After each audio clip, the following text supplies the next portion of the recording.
Welcome to Ticker Talk with hosts Max and Kate, podcasting from Treetown in Ann Arbor, Michigan. Ticker Talk shares the everyday success stories and science behind the heart rate-based functional aerobic fitness training practiced at CrossFit Treetown. Max and Kate explore the research, science, and practical experiences behind Ticker Training, a program developed by Max for just about everyone. Your grandma, your cousin who runs marathons, and you.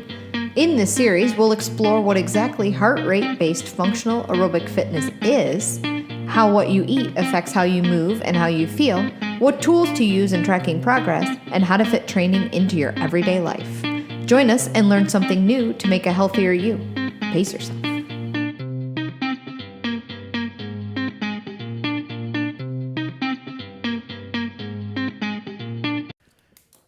Action.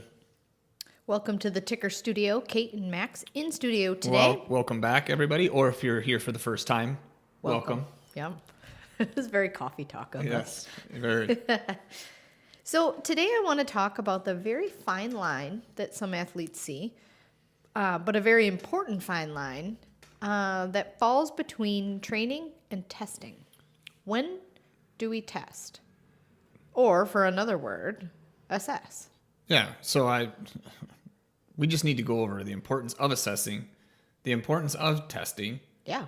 And the very first test we do are our assessments. Yeah, and then just kind of understanding how that can help us collect data, how it can help us tweak programs, how it can give us as coaches and as athletes information, just see how we're doing.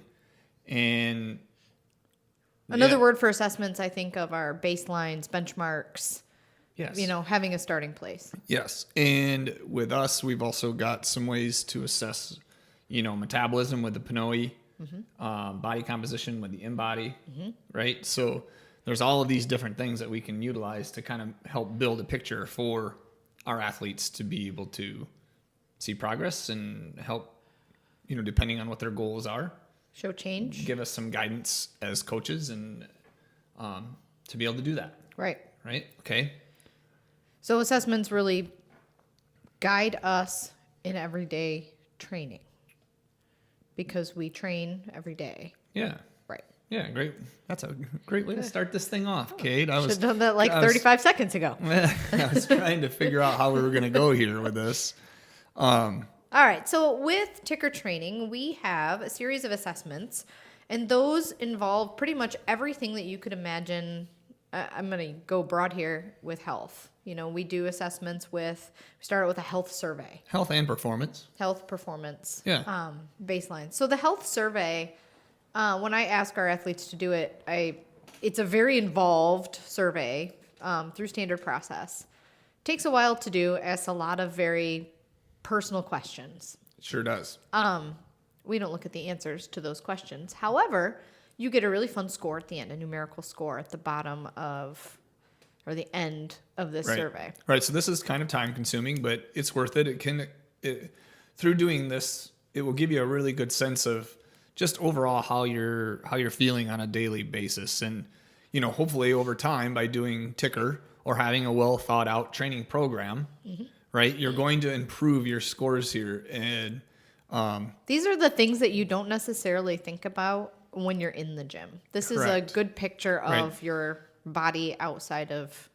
Yeah, this is like almost like a byproduct of doing a really good job in your training and with your sleep and with your food.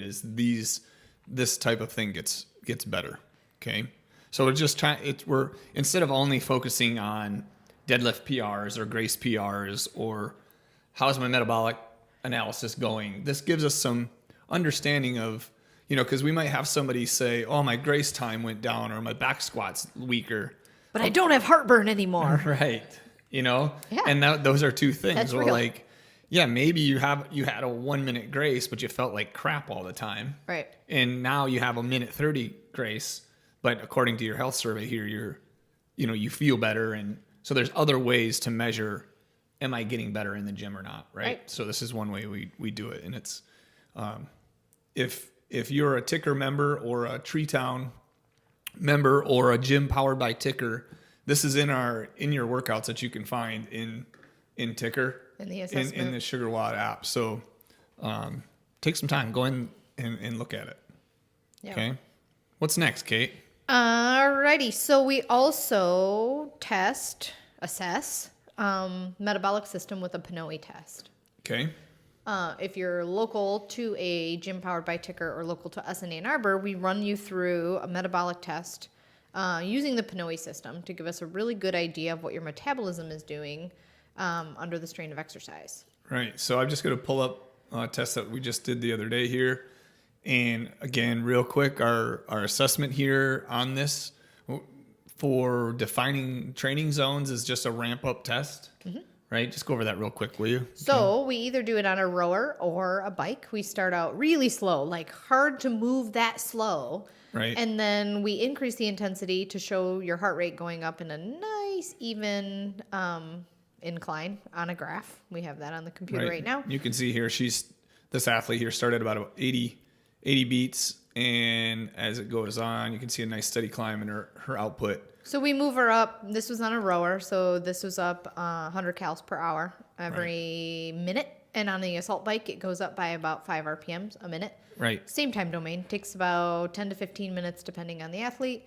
And what we notice is exactly how much oxygen she brings in, carbon dioxide she brings out, and it correlates into the fuel she is burning, so what her metabolism does under that strain. Correct. And then from this, we can define and assess where she's utilizing fat, where she's breathing the most oxygen for energy conversion. Right. And then we can define her training zones of how to help her improve her aerobic capacity. Yes. And her feelings in the gym and out of the gym. Yeah. Right. So from this test, right, just to give you a sense, we told this athlete to train probably from 140 to 155, 160. Correct. Okay.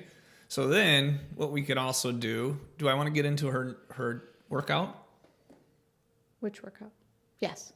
So the other thing is, before we move out of this screen, that we can kind of get an idea of is, I know this athlete really well, so I know what she fuels herself with.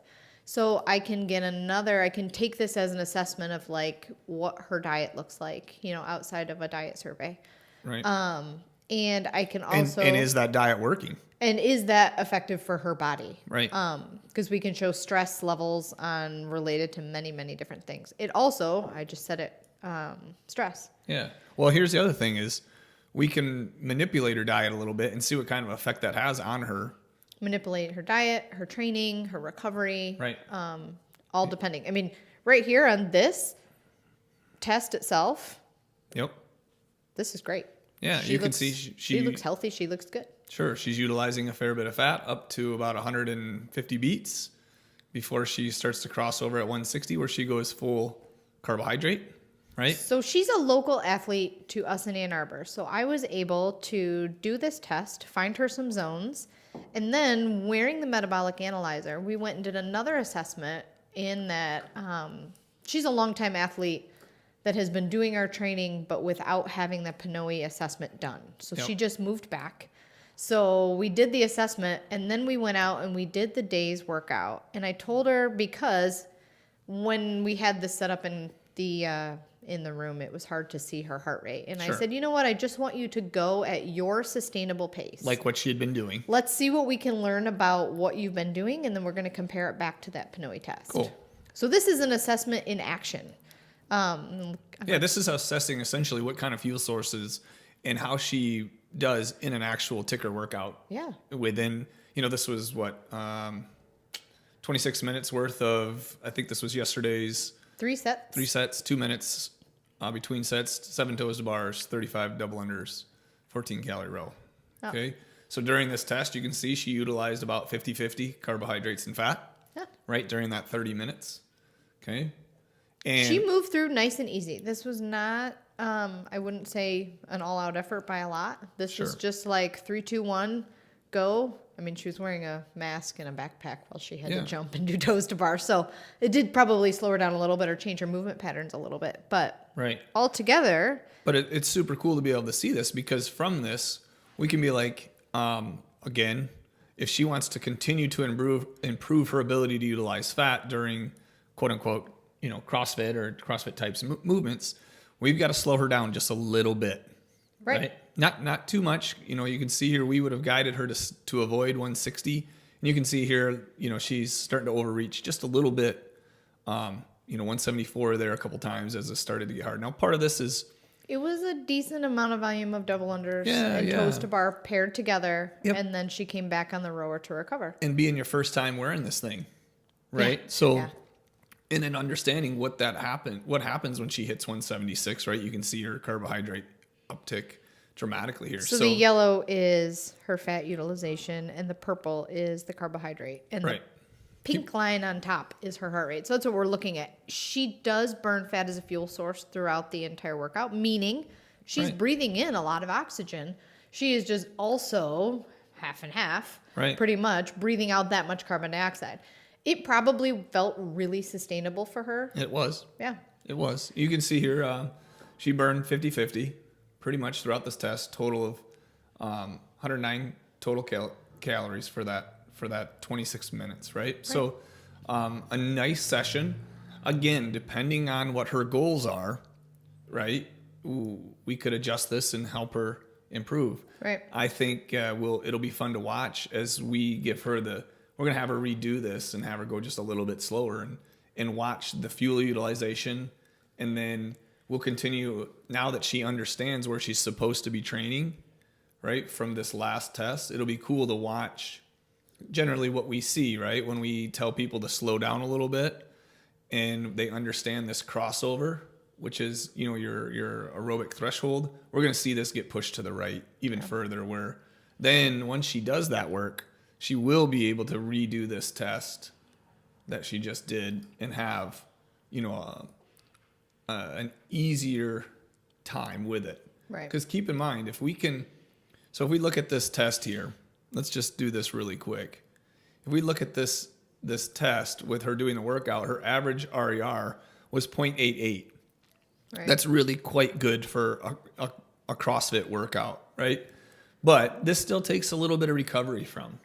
Yeah. Right. This you've got to make sure you eat well and all of that kind of stuff and get a good sleep. And so this is one of the ways that it's important that we do these assessments, and it's important to kind of test the assessment. Sure. This was awesome in that we could test this assessment and kind of get an idea of you are efficient there where we assessed you with the Pnoe, and now we need to put that into practice. Right. So I want to kind of give an idea of, I did the same exact time domain as Libby here, and my average RER was 0.81.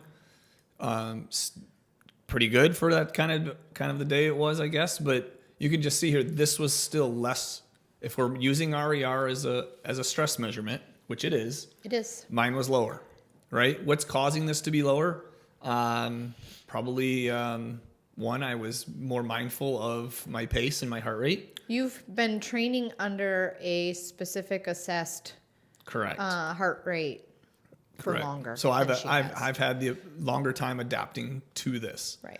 I predict that if Libby follows our protocol, she'll leave me in the dust in about, less than a month. Yeah. Right. Because she's a good athlete and manages her stress well. So just kind of a fun thing to be able to show people with that.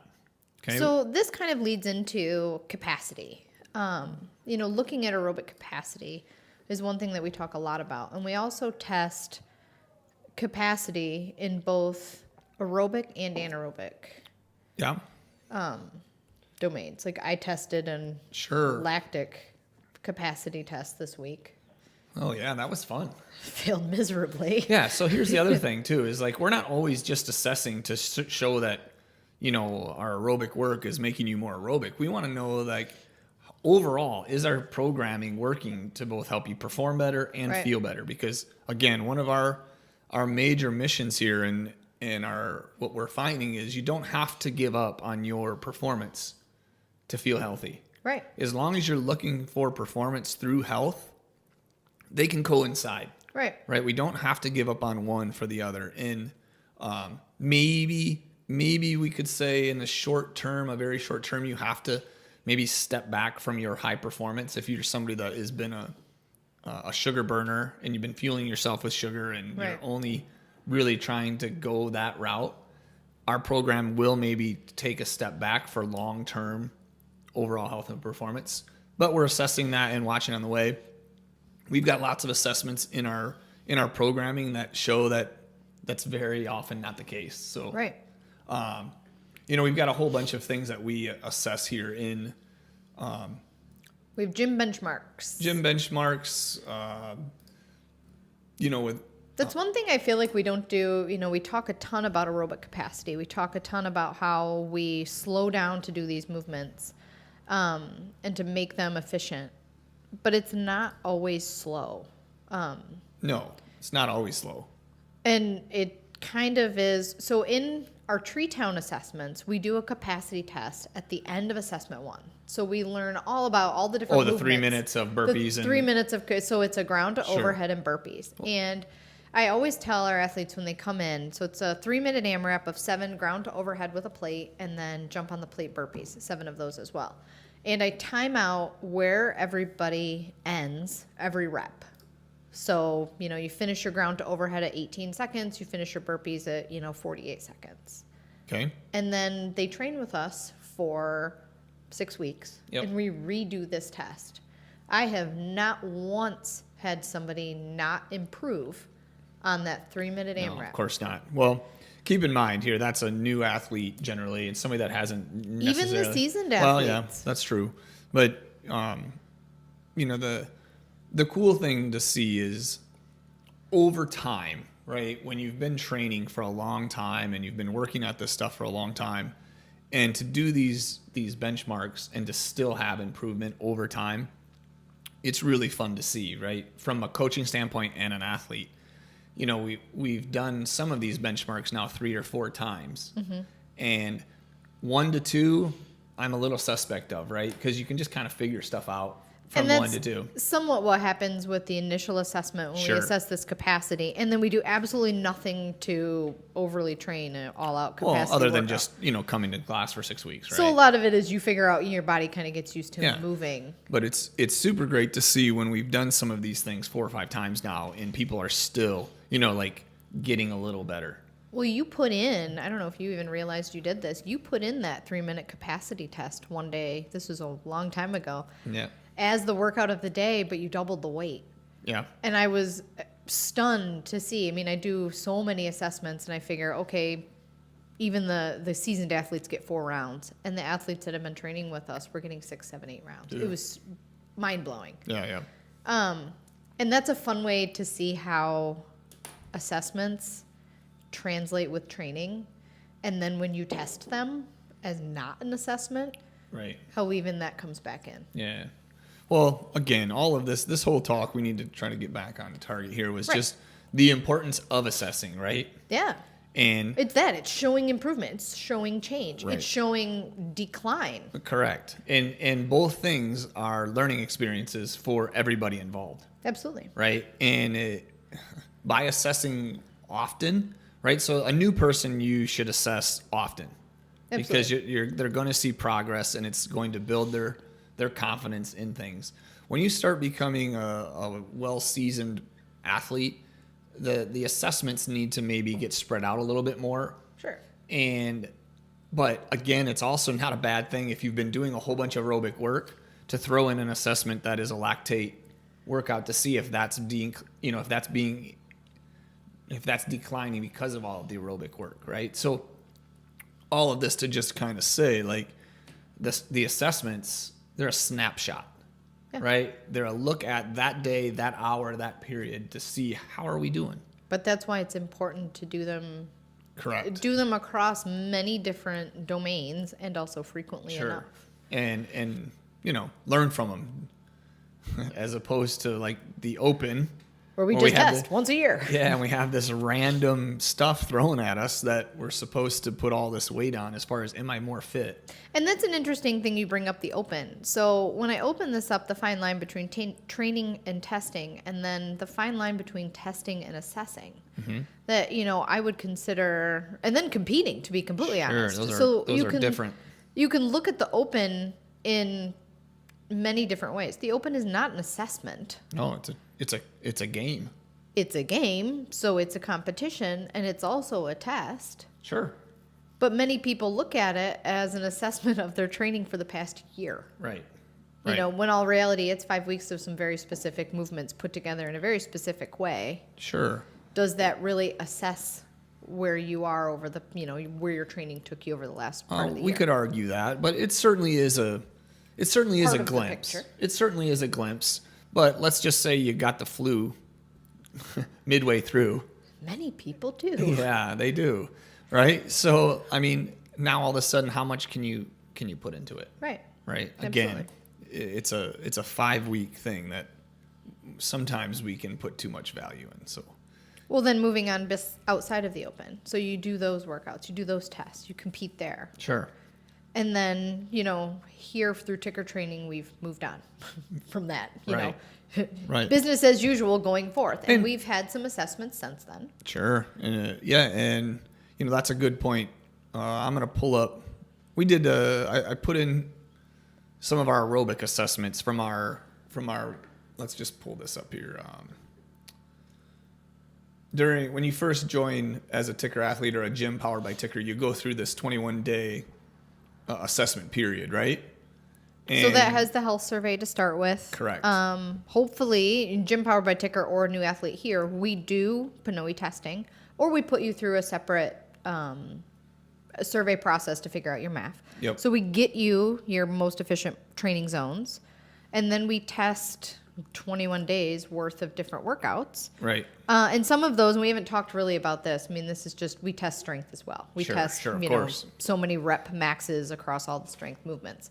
Right. Strength is one of the, you know, more overt ways to assess. Yeah, it's just another thing that we are looking at to find out, is our program working? Are you having positive, you know, adaptations and all of that kind of stuff, right? And again, generally we're finding by following our programming, even though you're not killing yourself every day in the gym, people are still getting stronger, which is, right, you know, both new athletes and old athletes. So that's a side note here, but should we get into this here, like Brian from CrossFit 4D? Sure. Okay, so after you do your assessment, you join Ticker. We have a 21-day assessment period that we want you to try to get as many of those workouts in as you can. Mm-hmm. And then I'll just, every now and then, we'll redo some of those and we'll put them in. And I just had one in there the other day. And this was just from one of our gyms powered by Ticker that Brian was talking about to his gym. And he just wanted to show a few examples of the progress. And this essentially, I can wrap this up. This was double unders in biking, and what he essentially was pointing out were people were on average 2 minutes faster and their heart rate was 5 to 7 beats lower. I have it right there. So you accomplished the same amount of work in a faster time, but more importantly, did so with less stress on your body and heart. Right. And this was a pretty cool note that Brian put in here. Side note, speaking on mechanics, slowing down has helped lead to better mechanics, which is awesome to see. Okay. Then he goes in here and he talks about the health benefits of this. Slowing down during various workouts has most likely induced various changes at the cellular level. Recruitment and synthesization of more muscles as well as mitochondrial changes, right? So getting stronger and more efficient at utilizing fuel sources, fat most likely, right? All of these things are attributing to being faster with less effort and strain. Now, this is a really cool assessment to be able to have to show that, it's working. Let's say somebody was slower and their heart rate was higher. Yeah. What does that mean? Well, probably means we better get another PNOE and see what's going on metabolically. So we're going to redo some very specific assessments. Correct. And then give some guidance. Right. Right. And maybe we start learning through conversation from that athlete that life stress is really, really high. Right. They're eating really poorly. They're sleeping worse. So all of these things correlate to poor performance, right, or vice versa, correlate to positive performance. So, again, the power of the assessment here is what we need to make sure we stay on target with. Right. Because I didn't mean, or I don't want this to just be like, hey, look at how awesome Ticker is. But I just wanted to kind of like point out part of this process of Ticker that makes it special is the assessments and seeing the progress over time. And then if you don't have progress, how do we tweak it? How do we make changes? Because Ticker is a progressive program, and it's progressive in a way that's going to take years. Yeah. It's not just some random throwing together of workouts. You have to assess along the way to make sure you're still on target. Correct. And also for motivation, and also for, yeah, there are lots and lots of reasons to continue. There's more to Ticker than just doing CrossFit at a slower or a lower intensity. Yes. There's much more to this methodology, and the methodology includes, lifestyle changes, food, diet, position work. And assessments. And assessments. That's a good idea. And I think that's all we need to say. Right? You don't need a bunch of gimmicks and a bunch of tricks here. Nope. Right? We find out where you should be working. We base it on your heart rate. We give you the heart rate monitor. We guide you in that path. Mm-hmm. We can measure and keep track of you. Right? We can look back at your history of your training. We can see if we need to talk about how well you've been doing with our recommendations at your heart rate, right? Through self loops and all of that kind of stuff that we monitor heart rate with. And, as coaches and as athletes, we create a communication that hopefully makes positive adaptations for you. Right. That ultimately, right, we can... circling right back, ultimately, we're affecting your entire health. Yeah. So then you come back to that health survey. Ultimately, it improves this thing, right? And if this thing is improving, you are probably reporting being less irritable, sleeping better, getting more work done during the day, being a better dad, right? As all of that other lifestyle stuff gets improved. Right. Good talk. Should we shut her down? We should shut her down. Have you come up with a great way to close these out yet? No. Come on, Kate. You don't have some kind of fancy jingle or dance or anything? Jingle. Like in the 80s TV commercials. All right. Okay, thanks everybody for listening. And if you're interested in learning more about Ticker, you go to tickertrain.com. You can find me on Instagram at tickertraining. Mm-hmm. Facebook. Twitter. If you're in the Ann Arbor area, we're CrossFit Treetown, right? You can find us at www.crossfittreetown.com. Okay, that's it.